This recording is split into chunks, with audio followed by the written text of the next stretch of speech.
over the U.S. are feeling the burn. But the organization responsible for getting Democrats in office? Maybe not so much. That's a big problem for the Bernie Sanders campaign because the Democratic National Committee holds a lot of power.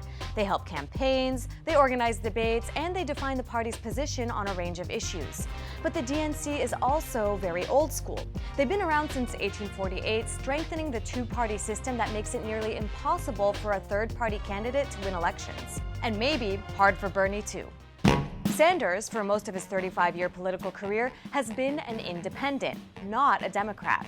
And he's dissed both the two-party system and the Democratic machine, in the past even calling the party ideologically bankrupt. For a group that values loyalty, that's a bit of a problem. To make matters worse, the person calling the shots at the DNC is Debbie Wasserman Schultz, who back in 2008 co-chaired Hillary Clinton's presidential campaign. And the DNC's finance chairman was caught raising money for Clinton in June. Many say that shows the DNC already has a favorite. But why would the DNC pick sides? Folks in the Democratic establishment see Clinton as the candidate who's more likely to win the general election. But money is also a factor. Few people can raise money like Clinton. In 2015, she raised way more than Sanders. She's also got a lot of wealthy contacts and support from corporations. That's the kind of politics the DNC is used to. Sanders, on the other hand, relies on small donations, but he's getting a lot of them. In fact, he reached 2 million donations faster than Obama did in 2008. That's a sign that he has a lot of popular support. But some of his progressive policies make corporations nervous, and the DNC isn't as comfortable with upsetting these big corporate donors. So how else does Bernie feel burned by the DNC?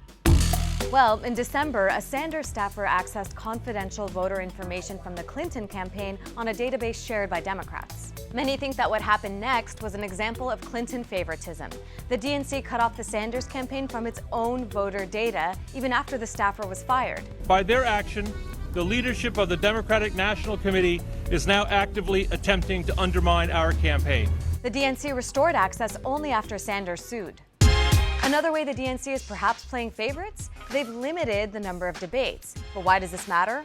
Well, if you're Clinton, it doesn't. She's been in the public eye for decades, and she gets way more news coverage than Sanders. That means debates are crucial for candidates like Sanders to get their names out there and challenge Clinton on her policies. But the DNC has only scheduled 6 debates, most of them airing on weekends or when other big events are on TV and less people are watching. And unlike in 2008, it says it'll punish any candidate who participates in debates not approved by the DNC. So has the establishment decided on Clinton before voters have even had a say?